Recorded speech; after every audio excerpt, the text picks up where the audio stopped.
Let's go. Let's grow. Ladies and gentlemen, boys and girls, kids of all ages. I am very, very happy to be here with the Queen Harjeet Realtor, Realtor Jeet, and the man, the myth, the legend, one of my heroes, one of the most important authors in the business world in the 21st century, Mr. Bob Burg. What's going on, y'all? Wow, great to be with you, Sekou and Harjeet, two of my favorite people. Wow. Thank you, Bob. Smiling ear to ear, man. Look at that. Uh, I am a quite loquacious dude. I talk all the damn time, right? And so it's going to be a challenge for me not to stick all of my questions in and never get anyone else any time to ask questions. But everyone that's out there, everyone that's a part of it, all of the agents that's in our universe, please don't hesitate to put questions in the comment section or anything like that. I am excited about this. Jeet, you are the boss. What's going on? Thank you. No, this is all thanks to you, Sekou. So, Bob, I don't think I've mentioned how much Sekou means to me before. Oh, yeah. But he really is like I saw a post from the Go Giver Alliance from the quote, your quote, rising tides lift all Mhm. ships. Yeah. And that sentence is Sekou. He does not care if you are competition or not. He just wants you to grow, and he will do anything to see you grow. And I couldn't be more honored to have him here. And you, Mr. Bob Burge, you're like, you already know I'm reading this book. Okay. This is the next book. Am I right? This is the newest. It's out. Oh my goodness, I got to pick that up. So I have all of the series. I have all the Go Givers. Yep. Well, first, let's do this the right way, right? Let's do the bona fides first, right? And so, for those of you who don't know, those of you who are not in the business world or maybe have not been experienced in this just yet, Mr. Bob Burg wrote a really important book not too long ago called The Go Giver, and it's a big idea that changed the way that business is done in the world. Bob, can you just talk to us about the power behind it and maybe the day before and then the day after you finished the book there? What were you thinking there? So the Go Giver and the whole series, well, 3 of the 4 books in the series are parables, so they're short stories. Fictional, but based on universal laws and principles and so forth. One of the books is more of an application guide, but the one you're referring to, The Go Giver, is a parable co-authored with John David Mann, who's a fantastic, amazing writer. I'm more of a how-to guy. I'm step 1, step 2, step 3. So I'm the boring guy. He's a great storyteller, and it's about a guy named Joe who's a young, ambitious, aggressive, and really after it sales guy, good heart. But his focus is really on himself. He's a go-taker. He's somebody who just is sort of out there and wants it for himself, and that's where his focus is. What he learns and what the entire premise of the Go Giver is really that it says that shifting your focus, and this is really where it begins, shifting your focus from getting to giving. And when we say giving in this context, we simply mean constantly and consistently providing immense value to others, understanding that doing so is not only a more fulfilling way of conducting business, it's the most financially profitable way as well. And not for any kind of the way out there, woo-woo, magical, mystical type of reasons. Not at all. It actually is very rational when you think about it. When you're that person who can take your focus off of yourself and place it on helping others, discovering what they want, what they need, what they desire. When you can place your focus on them, helping them to solve or overcome their challenges and problems, when you can focus on helping get them closer to happiness, people feel good about you. People want to get to know you. They like you. They trust you. They want to be in relationship with you. They want to see you succeed. They want to do business with you if it's appropriate at that time, but they definitely want to tell others all about you. That's really the premise. And we put that with 5 what we call laws of stratospheric success. Might as well think that. Right. And that's really the book.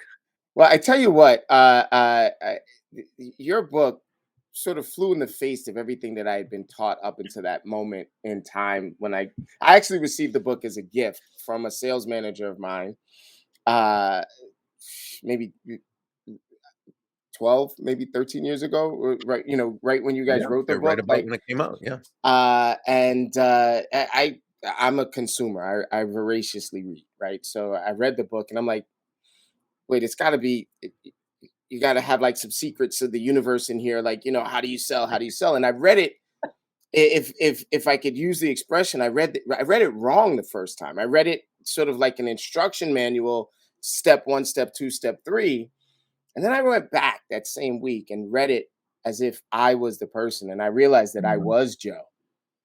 And I realized that I had to sort of explore the world from that perspective of giving and allowing people to receive my message instead of cramming it down their throats all the time. yeah. You make a great point because first, I think we've all been Joe or Josephine. So that's when Yeah. we named him Joe because he was the average Joe or Josephine, depending Yeah. upon a right man or a woman. So we've all been there. And I remember and this is close to 40 years ago now, probably 37, 38 years ago. I'd been in sales a couple of years and I had learned sales, I had studied sales, and I was doing pretty well. But I went to work for another company selling a high ticket item, and I was in a slump, Mhm. and I was having trouble getting out of that slump. And as many young salespeople hitting their first slump do, I totally put my focus on the wrong place. It became all about me and getting out of my slump and making the sale as opposed to focusing on my prospects. Now, let's understand something. I think we all know this intuitively, and yet sometimes it's not at the forefront of our mind. And that is this. And I say this for years, I said this when I spoke at sales conferences. I begin by saying, nobody is going to buy from you because you have a quota to meet. Okay. They're not going to buy from you because you need the money. And they're not even going to buy from you because you're a really nice person. They're going to buy from you because they believe they'll be better off by doing so than by not doing so. And when you think about it, isn't that the only reason anyone should buy from you or from me or from anyone else? So anyway, so let's go back 37 years, 38 years, whatever it was.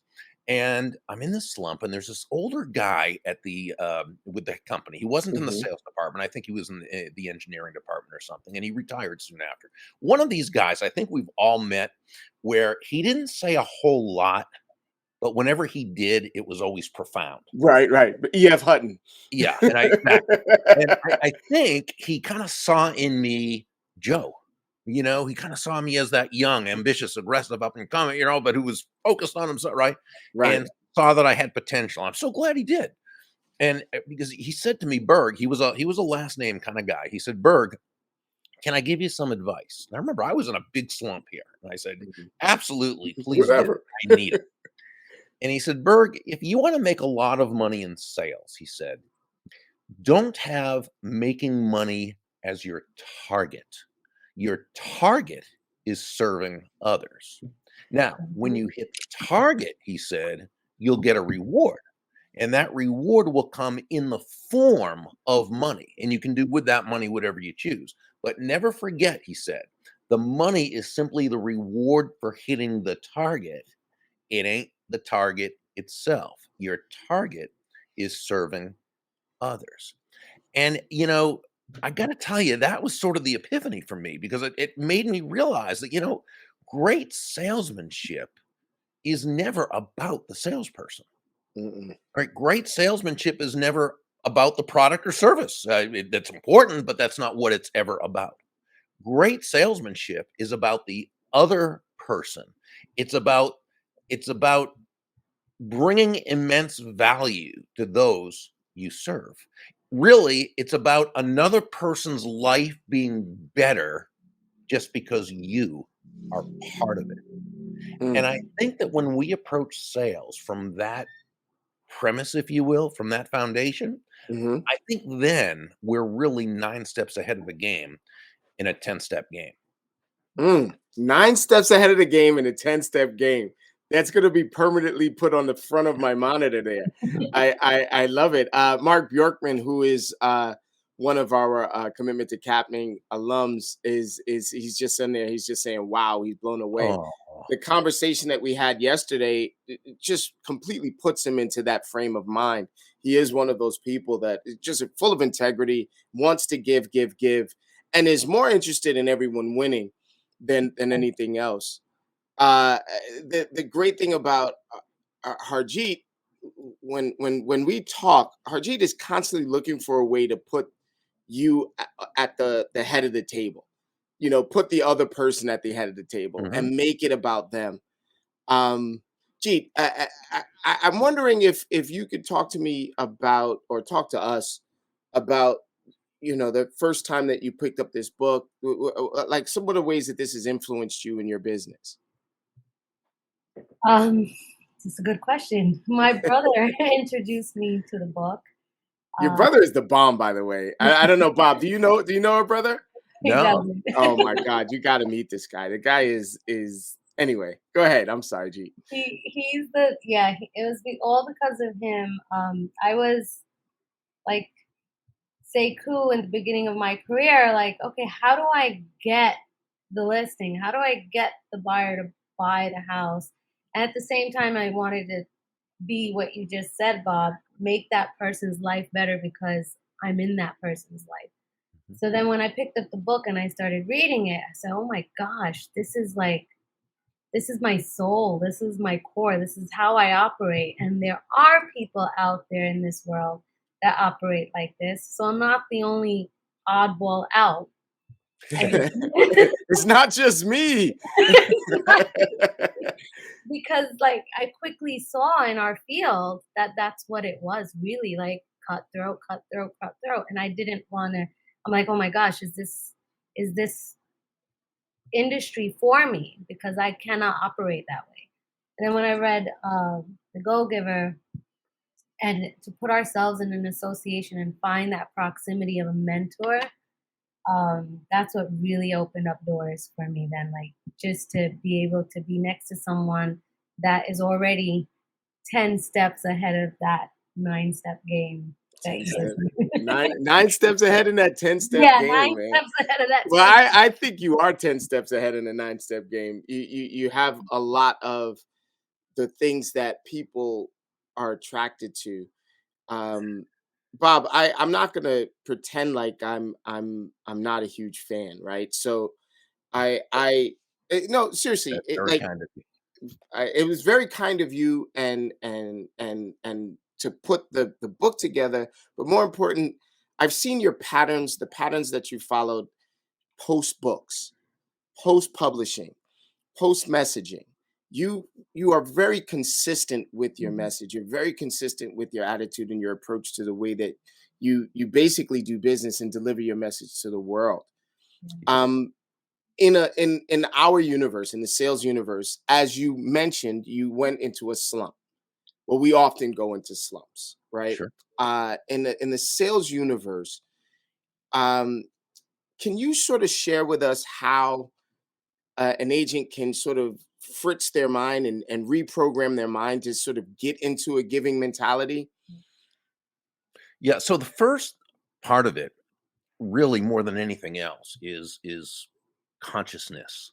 It's really seeing where you are right now as opposed to where you want to be. Mm. So it might be coming to grips with the fact that okay, right now my focus is not on the right, in the right place. Right now my focus is kind of inward instead of outward. And I believe we need to be inwardly motivated, but outwardly focused. Okay. Um, the first step is, where am I right now? Well, okay, I'm panicking. I'm focused on myself right now. I need the money, and I'm going in there just trying to get people's money as opposed to serve them. Okay, which by the way, you might say, well, but I need the money right now. Isn't that this go giver stuff that focus on others? That's great once I have the money, but right now, I mean, I really need the money. Shouldn't I? Well, let's play that out. Let's say you're going in to do a listing presentation. Okay. And you go in with the idea that this listing, and I know it's a listing that's going to sell fast. This listing is going to put money in my pocket right away that I need. Okay. So you're going in there with that attitude that, not so much of serving the other person as serving yourself Right. to get the listing. Right. So you go in there and, yeah, you ask some questions because that's what you've been taught to do, but you're not really listening as much as just trying to get past the questions so that you can now start getting into the, why you're the one that's the Right, best, right, right, right. right? Your And PR when campaign. when they have an objection, you're a little tiny bit defensive because their objections getting in the way of your money, right? And you're not really, you're kind of closing too fast. You're just trying to get that thing going too fast without. Well, what they can tell is that you may be competent at what you do, but they can tell you're kind of in it for yourself, not for them. Now, are they more likely or less likely to want to list their home with you? And the answer is probably less likely because, again, they're going to do it for their benefit, not for yours. Okay. So now let's say you're that same person. You still need the money. Okay. You're still in a position. You need the money. You see this as a great listing. You know it's going to sell fast. It would be great to get. But here's what you're going to do. It's not that you're going to deny your self-interest because successful people live in truths. We don't try to deny what is, but so you're not going to deny your self-interest, but you are going to set it to the side. You're going to willingly suspend your Mm, self-interest and you're mm, going to focus totally and absolutely on them. So now you go in there and you're asking the questions and you're listening. And you're listening to really understand their concerns and their goals and what they're looking to accomplish. You don't assume that you understand exactly what they mean because you know that as human beings we all come at the world from our own set of beliefs and we're not always on the same page. So you make sure to continue to ask for clarification and you do so in a kind, tactful, patient way. And and this is what you're doing now. When they have a question or an objection, rather than being defensive about it, you welcome it and you mm. let them know that you appreciate this question because you want them to feel, if we're going to go ahead and get together on this listing, you need to feel very, very comfortable and to know you're making the right decision. But now what you do is instead of trying to overcome that objection, you work within the actual context of the objection and you work with that person in order to determine the actual root cause of the objection, not just how it's manifesting themselves, because they don't know your business like you know your business. So right, so you want to have that empathy and you want to be able to, and so and that and you continue to, only after you really know what they're looking to accomplish, what they need, what they want, what they desire, only then do you begin to connect the benefits of what you do with their needs, their wants, their desires. Now, when by the time at the end of the appointment that you ask for the listing, you're only asking them to take action on something they've already told you they want to do. Mm. And the biggest thing is they know you're looking out for their best interest. Are they more likely or less likely to want to list their home with you? And the chances are it's much more likely. I hope that everyone had their notebooks out. Bob, I'm notorious for telling people to write that down. Okay, so I will tell you right now that these are bigger than nuggets. These are Sure. boulders of great information. Thank you. That no, thank you, thank you. Go ahead, G. I have a habit of raising my hand when I want to talk. She raises her hand all the time. She's always. Archie? I'm like, G, you're in charge. Like, go. I just wanted to say I had this conversation just earlier with one of my really good coworkers, my partner, Catherine. And I said, this is something that I've been practicing now because that's something I've learned from Bob is the practice. And it's something that it's a muscle that we were speaking about 2 weeks ago. David had mentioned it. It's a muscle that we practice is listening to the other person. And that means taking whatever judgment or cloud or whatever clutter we have in our head and putting it to the side and listening. And then people actually, that other person on the other side feels like Absolutely. you're authentically listening to them because you actually are. Yeah. And I Great have to point. thank you for that. You know, My pleasure. it strikes me as a fundamental that should be taught to us, in Mhm. primary school and things like that. And instead of, do unto others as you want them to do unto you, it should be along the lines of, do unto others because this is the right thing to do, right? And good things will come back to you all the time. Jeep and Jeep might be able to say this or amen this for me, Bob. But I have a hard time receiving, right? So I've gotten into a habit now of I start my day with gratitude. We do this thing, this neat little trick in sales where we just say thank you for the support that our friends and family and the people in our lives have done with us, and for trusting us in this business, whether they've done a deal with us or not. And we found that the results have been amazing. It creates this great circle of reciprocity.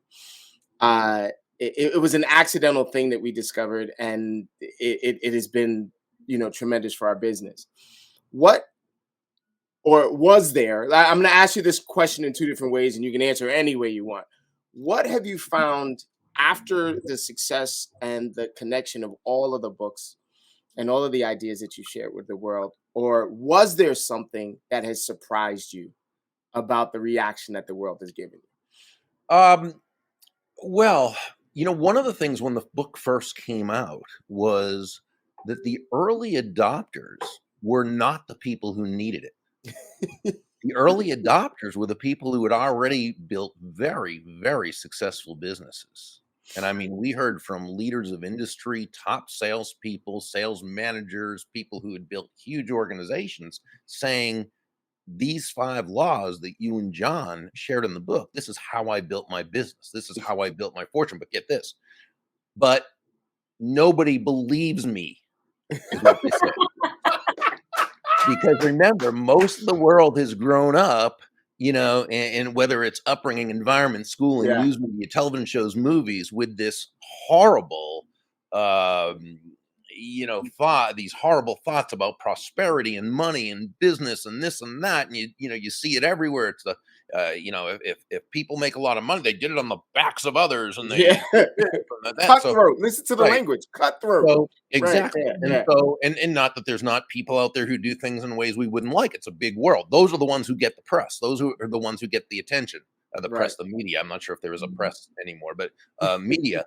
And but by and large, especially if you're working in a market-based system where again, no one has to buy from you, the only way, the only way you can earn a lot of money is by bringing immense value to the lives of lots of people. Okay. It's the only way you can do it because remember, no one's buying for your reason, they're buying for their reasons. Okay.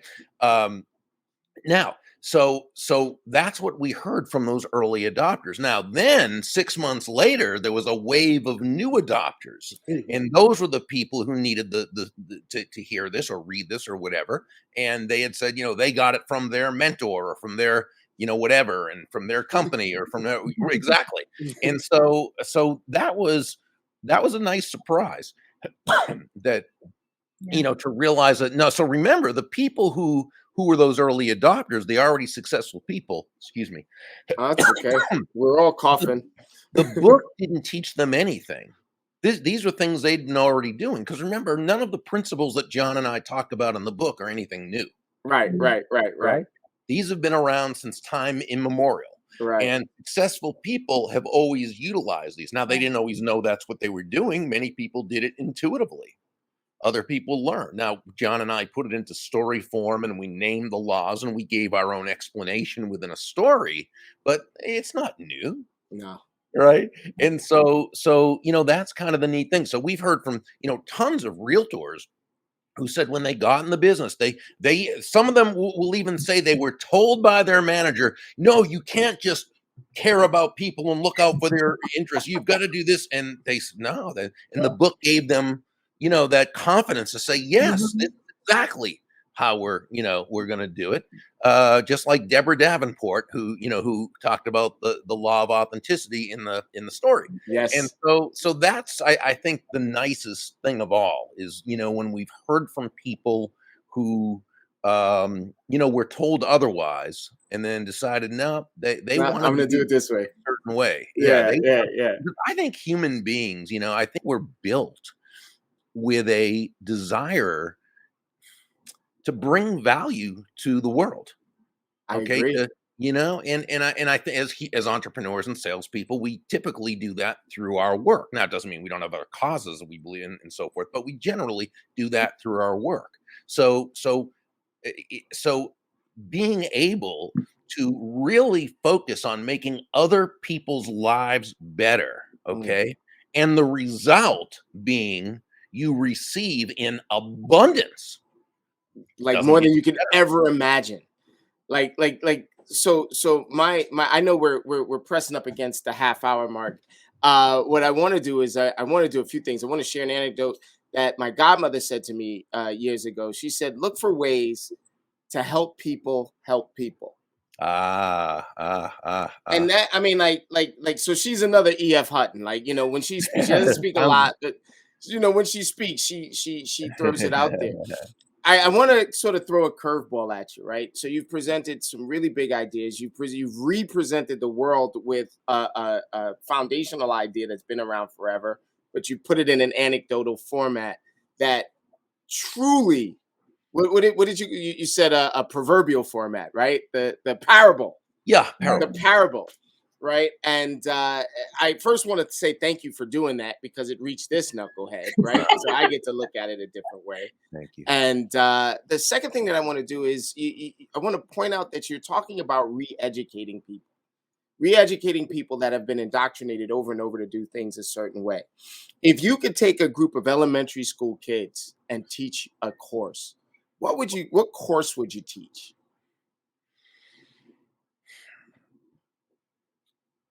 That's a Well, good one. yeah, I mean, it's a great question because, what do you teach, of minds that are, and let's put aside for a moment the fact that their mind has already been given all sorts of ideas and memes and different things that may or may not be productive for Mhm. them and for others. But let's say we had that kind of more blank slate. Well, the first thing I would do is, I would suggest and I would do a study on just human nature, Mm, understanding human nature. What makes people tick? mm, What does ultimately drive people? And when it comes right down to it, as one of my mentors, Harry Brown, taught, it's people's pursuit of happiness. mm. Everyone seeks happiness. Now we do so unconsciously often and sometimes consciously, but ultimately everyone seeks happiness. Now, as Harry said, happiness is relative, and this is where human nature comes in. It's understanding that as individuals, people people understand happiness on an individual level. So in other Mm. words, what makes one person happy would make another person absolutely miserable or may have no different. But you see this misunderstanding of such when let's go back to a realtor showing a home, and they're in the living room and they say to the person, "Oh, you know what I love most about this living room?" Well, who cares what they love most about the living room? It's about what the other right? So, because that may not be what makes the other person happy, right? And so as Harry says, we all seek happiness. Everyone seeks happiness. Happiness is relative, and resources are limited. Now, that's Mm, not to be confused with a lack mentality. Of course, we mm-mm, live in an abundant universe. But what he was saying was, in terms of individually, we all have a limited amount of time, mhm, years, right? But of mhm, time in the day, a limited amount of energy, a limited amount of money, a limited amount of knowledge, a limited amount of minutes. So we're constantly, as human beings, we are constantly throughout the day making choices. Some are conscious, most are unconscious, but all of those choices come down to whether we believe that this thing, doing this thing, making this decision will ultimately bring us closer to happiness based on how we understand happiness and within the limited choices we believe we have. Now, understanding human nature, you understand that everything in life, every person you talk to, whether it's sales, whether it's a personal relationship, a social relationship, whether it's whatever it happens to be, that person is going to make their decision based on that. on whether they believe ultimately it's going to bring them closer to happiness. When we understand that, then we never have to be disappointed as Mm, to why someone mm. we never have to wonder why someone actually made a choice. We know it. It's because they thought it would bring them closer to happiness based on their understanding of happiness, based on the limited choices they believe. So I think if we can start now, once we have that, once that sixth grader has that understanding of human nature, now let's say, what's the best way that we can be of value to the world and do well for ourselves? It's by focusing on that other person. Mm. It's developing our people skills so that we authentically and genuinely can make other people feel good about themselves. And when they do, they'll feel good about you and they'll feel good about the situation. And they're much more likely to want to involve themselves with you. Again, whether we're talking business, personal, social, relational, what have you. So, so I would probably start from there. That's I'm awesome. gonna petition Jeet that we create a class called Closer to Happiness. Yeah. Yes, Okay. It's gonna be closer to happiness. a chapter in the book of the Children's Learning Center, man. I'll be honest with you. This world, I think, would be a lot better if we would just be a little bit more human and say what makes us happy sometimes, and not just kind of hold that stuff in. Bob, I am really, really respectful of time and energy, and I want to give you a format and a forum to do and say whatever you want to say. I do have one question, Jeet, that I have to ask every one of the people that you've introduced me to.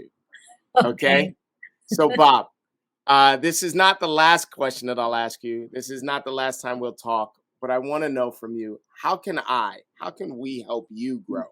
What can we do for you? Yes. Well, I mean, I think really it's just, being who you are and bringing value to the world. And I think, which I know you already do. And I think doing that, we all just, it's that rising tide, right? Right? It really Let's raises all go. ships. So that's really the best thing we can all do. Man, oh man, Shevitz. Well, I've been taught, me, if you let me, I'll just talk and talk and talk. Uh, uh, are there any questions that you've been receiving? Anything that you need to know? And I mean, you know the guy already. I'm so grateful that Bob and I did connect. So I really am like honored and the connections and the network. You're so awesome. I would love for everyone in the audience to take a look at the Go Giver Alliance because Oh, yeah. it's something that's so valuable. Thank you. We love having you as part of that. You are just in our conversation this morning. Oh my gosh. Thank We you have so we have, much. we have this What? amazing group that Harjeet's part of, and she took us down a rabbit hole this morning in terms of the conversation. It's called the Go Giver Success Alliance, and it's really a group. It's a membership community, but we call it a mentorship community. But Yes, there's no one mentor. Everybody mentors everyone else. And the learning together, the strategizing together, the collaborating together, the relationship yes, building together is really amazing. So yeah, if you go to either thegogiver.com or Burg, Burg.com, scroll down the page just a little and you'll see a few people at a coffee shop, which if you've read the book, that's Rachel's Cafe. But yes. then click on that and join us. Just do the month by month membership. And Yeah. if at the end of it at the end of that first month, if you don't feel you got tons of money's worth and more, then you can always stop and you'll get that investment back. So there's absolutely no risk to you. But yeah, it's a lot of fun. I'm just It's sharing so the landing page there so that folks could see it. Yeah, Uh, if uh, you click that X so that you take that off. yeah, let me get out Yep. of here. I know And that guy. then and then scroll down a little bit. Right there. Oh, there we Just go. go Oops. up a little bit. I have heavy fingers. Everybody yells Yeah, at me. Stop clicking the thing yeah, so hard. yeah. They're hanging out at Rachel's coffee shop. Though what we say, we have our Rachel's virtual Oh cafe. yes, awesome. Yeah. It's so yes. wonderful. And you're collaborating and you're masterminding with awesome, awesome, awesome people throughout They this. really are. Yeah, Yeah. we love that. Hey Bob, really quick, or quickly, right? Whenever I get self-conscious when I talk to authors. Uh, Like I know, I still don't know what a split infinitive is. Okay, and I don't split. care. Look, watch this. Split infinitive. Okay, so Siri, what is so, a? so how? If you don't mind, and obviously if it's too personal, you could shut me down. But how was 2020 for you? Well, for me, it was good, but I'm kind of fortunate in this way. So I'm 63 years old. Okay, Okay. you know, these things aren't going to affect me like if I was 39 or 45, in the middle of my career. I had already started to, over the last few years, totally cut down my travel time. So, I was down to like 15 out of state engagements a year. I wanted to do enough to keep my hand in it, but I don't really like travel actually. Right. Right. So would rather, so as I was doing, virtual programs and that was fine for me, Right. and we have our team of certified go-giver speakers, we have the go-giver success alliance, and we have all these online things. So even now as things are opening up and I'm being asked to speak all over the country again, I'm still limiting it to like 50. So but again, that's with age that comes, so it's not really a don't get me wrong, my heart breaks for everyone who Right. has Right. Of been course. Of affected by. course.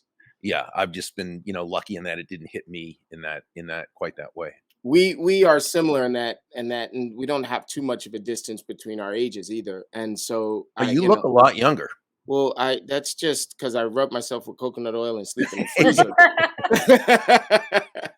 um, That's one thing I wanted to mention is I cannot wait, and I'm rooting for this. So if all of you out there who are with EXP, let's root for Bob Burge at EXPCon. We're shareholders, which is Woo! held out in Florida. I want to see him right there. Let's So go.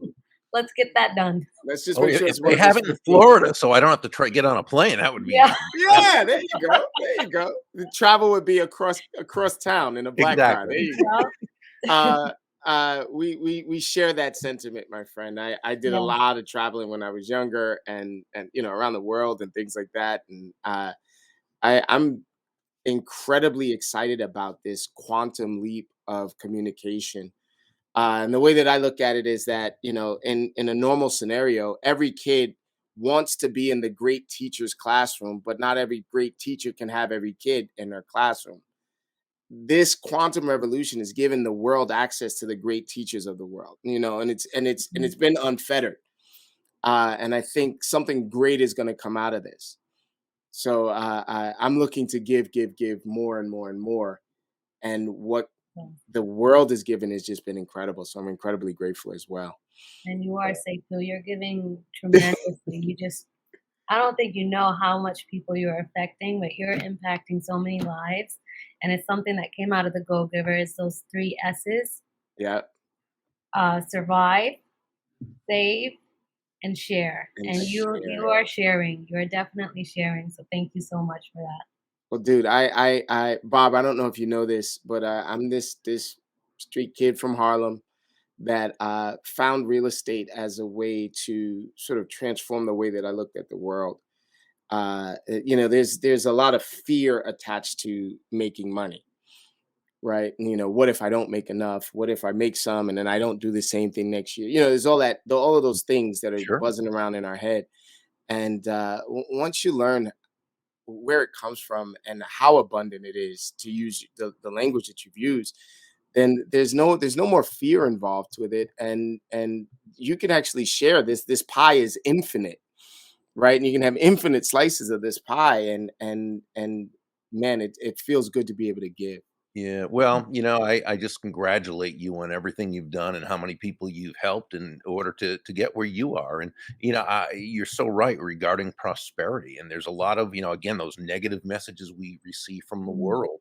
It's tough to get past because so much of it is unconscious.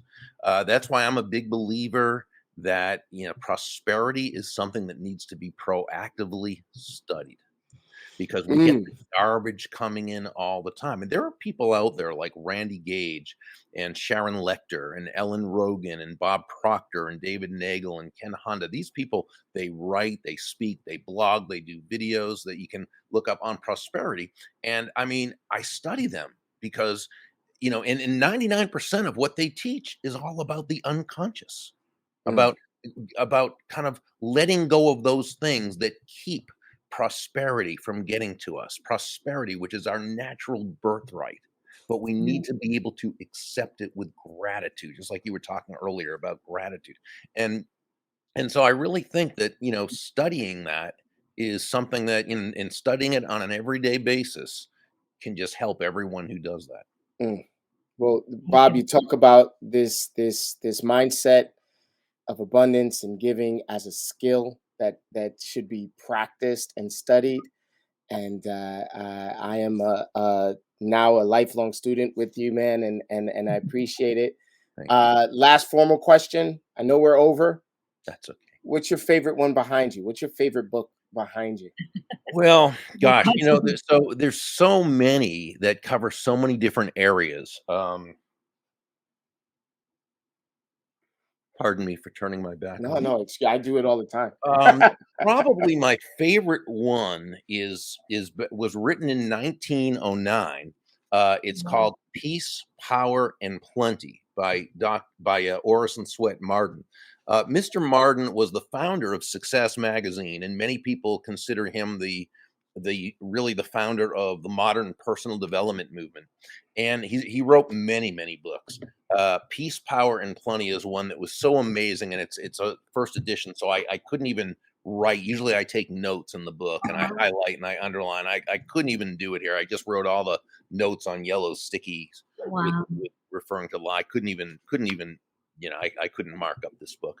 But you think about it, you know, peace, power, and plenty, the peace of mind, which is such a big part of happiness. You know, happiness can be defined in a couple different ways. The dictionary definition is the mental feeling of well-being, right? Mental feeling of well-being, that's happiness.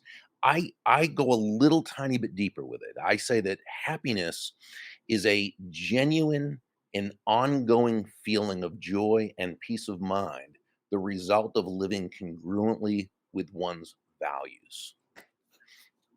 Which, you know, doesn't of course mean we're always, you know, unicorns and rainbows, but it means that our life is basically that ongoing feeling, right, of that peace of mind. And we can only do that through living with our, you know, congruently with our values. So he's talking about that peace, that inner peace. Power is the power over ourselves, right? Mastery of one's self. Who is that person? You know, the sages of the Talmud said, "Who is mighty?" And they said that person who can control their own emotions and make of an enemy a friend. And he's talking about the power we have of ourselves, not of anybody else, but ourselves, of ourselves. And when you have that kind of power, that's might, that's strength. And then plenty, which of course we've been talking about, abundance, prosperity. So peace, power, and plenty. And every page has gems of wisdom that's just absolutely delicious. I am going hunting. You know, there's a book out there that I was given when I was a kid. It's going to be strange that I say this, but it's a book by Massey called The Master Key. Oh, right. And in that, they talk about the definiteness of purpose and writing out your destiny and things like that, right? So, Bob, I was this years old when I smacked my forehead, and I realized that I have been doing something so limited for a long time, right? So, when I was setting my goals in front of me, I was doing it from a place of lack, and I didn't realize it, right? And so, I won't go into depth around the story, but I was exposed to abundance in my own mind, right? That power of prosperity in my own mind. And as of what would you say, Jeet? March, April, right? I started talking about investing in my own joy. Right. Powerful. Yeah. That's what that just said to me. Peace, power, and plenty. It's just so as fast as I can do it. When I set up my goals, I do the 3 most important questions exercise every day. It's by the name a guy by the name of Vishen Lakhiani that wrote Code of the Extraordinary Mind, and it's a dumbed down version of meditation. Jeet is constantly trying to get me to meditate, a little bit more, austerely, and in it you go through this exercise where you write down everything you want to do. You write down the skills you need to do or the person you need to become in order to achieve it, and then how the world changes when you do. So one of the things that I always write down that I want to do is I want to be able to bet money at a casino and not worry about losing it. Right. And I've been writing it like that for 5 to 7 years now. Like that's been my pattern. I want to be able to bet 10,000, 20,000 at a cathedral. Like the amount goes up, but the phrase never changes. Well, recently, I was invited to an event. We went on this event and I was challenged to face my own insecurities around money and around limitations, right? And it turned out to be really great. The next day, I smacked myself in the forehead, Bob, because when I wrote that statement down, I literally do that exercise every morning for 5 to 7 years, right? And so the next day when I wrote that statement down, instead of writing down, without worrying about losing, I wrote down and wonder what I would do if I would win. And dude, I mean, I'm getting tingles now. I never once even considered what would happen if I won.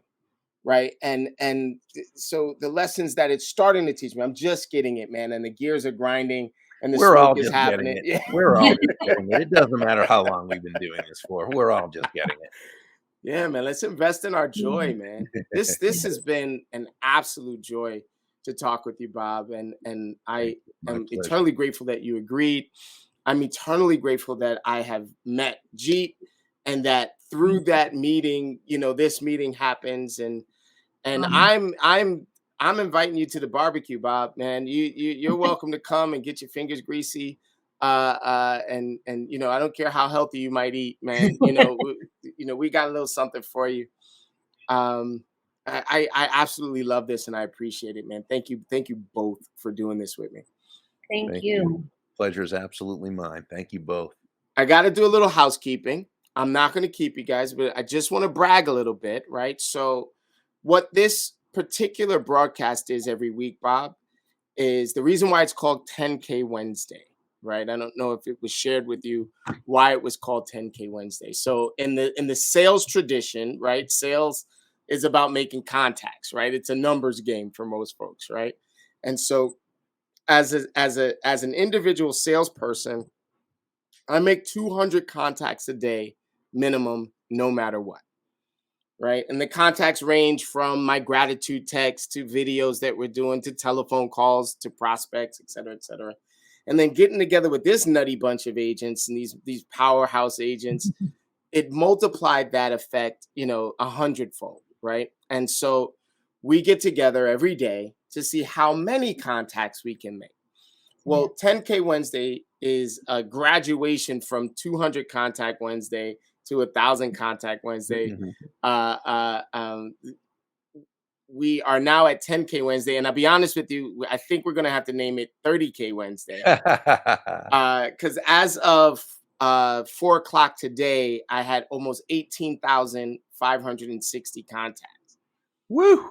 Right, and so that kind of stuff happens because of this collaboration that we do, right? And so the system, I'm aware, because of you, sir, the system, I am aware, is people. And the connecting with people on the highest level and providing that value that you're talking about will constantly replicate this feeling of joy around this and sharing the network. So when I talk to a for sale by owner, or when I talk to a person that has expired, all I'm doing is saying, hey, I'd like to introduce you to these monsters of the industry that have thousands and thousands and thousands of contacts that might be interested in your home. Yeah. Right. And that's where my whole business circles around right now. So I appreciate you being here with us on 10K Wednesday. I appreciate you being the sort of adjunct father of this revolution that we're doing with these thousands and thousands of contacts. And I appreciate the parable that you continue to share with the world, my friend. Thank you, thank you, Thank thank you, you. thank you. I So the absolutely. book that just came out, the one that you are reading now, could you share that with us really quickly? It's Adversaries into Allies. Yeah, it's I, been out for a little bit actually. it's Yeah, yeah. that's the hardcover. There's also a paperback as well. There's So paperback and Kindle, and I believe yeah, it's on Audible. Yeah, it's been out yeah. for a while. I just learned of it, so I when I learned of it, I had to get it right away. And I write notes, Bob, like you with the sticky note. Yeah, thank you. And I got 3 sticky notes worth of notes on 1 page. That's how good this book is. Thank Oh you. my Well, God. this is really this is the book that I kind of felt I was put on earth to write. Oh Opus. my So yeah, gosh, no this is wonder. about this is about people skills. It really is, and it's It about is. doing so in a way that is uplifting to everyone involved. And Yeah. I'm a big believer that people skills, again, coming from a genuine base, is that skill that separates the successful people from the absolutely ultra successful people. Being able to work effectively with others in a way that builds everyone in the process is the key, and that's why I wrote that And book. that's really what I'm learning through this. And Thank what you. you mentioned from the book that was written, Peace, Power, and Plenty. You're Oh teaching. yeah, I actually quoted that Orson Swett Martin in the yeah, that's right. You did, and I was like, "Oh my gosh, I just read that." This is just this is a gift. This is a gift to humanity. That's what I call it. A Mm. gift to humanity. So Wow, thank you thank so you. much, Bob. Oh, you just made my Well, day. Thank I you. tell you what, we get a book report just about every night from Jeet, because when she consumes, she consumes the way that a mom consumes for her family. Like she makes great meals so that she could share. Well, those great books, she gets great books so she could share. And she makes us write notes. She yells at us, write this down, take this note. Bob, is there any way that you'd like us to communicate with you?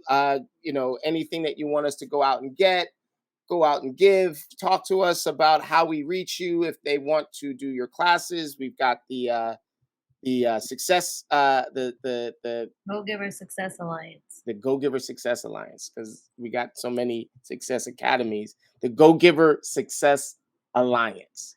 Yeah, I actually just put the link in the chat for you. Okie But dokie. yeah, but they can also find it again either at thegogiver.com or Burg, Burg.com. Just scroll down to the graphic of Rachel's virtual copy.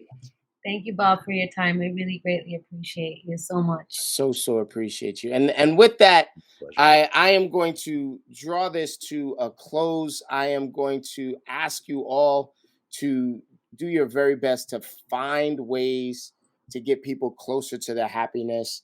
I'm going to help whatever I can do, and however I can help you guys get closer to that happiness myself. And Bob, you're invited into the family at any time. Dave Finale says, thank you, Bob. I want Dave, if he was, oh man, I wish that I'd seen this earlier. I would have loved to bring Dave on. Dave Finale is also real estate royalty and my partner in this industry. Ah, Dave has been in the business of real estate longer than me and is one of my mentors and coaches. wow. Dude, there's so many people I want to introduce you to.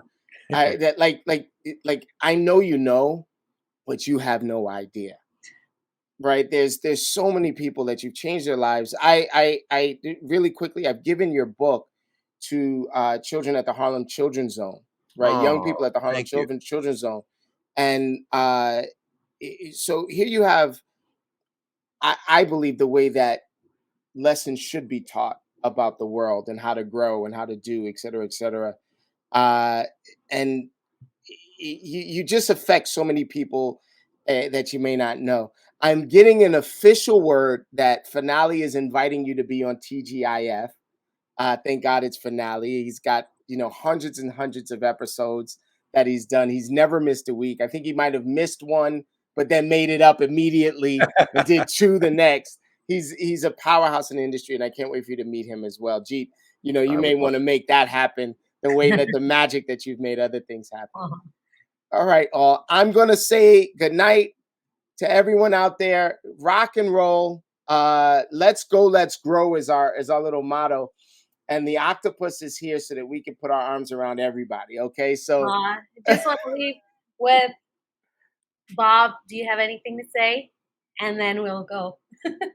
No, I just appreciate all of you, and yeah, and look forward to being on TGIF. And, there you go. Yeah, and honored to be asked, and it's just been a joy and a pleasure to be with you and to be with all of you. So thank you very much for having me.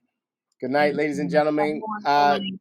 Go Giver, the Go Giver series, and Adversaries into Allies. Work your magic, people in the world, and have everyone find a little bit of joy and happiness. We love you. Have a good. Bye.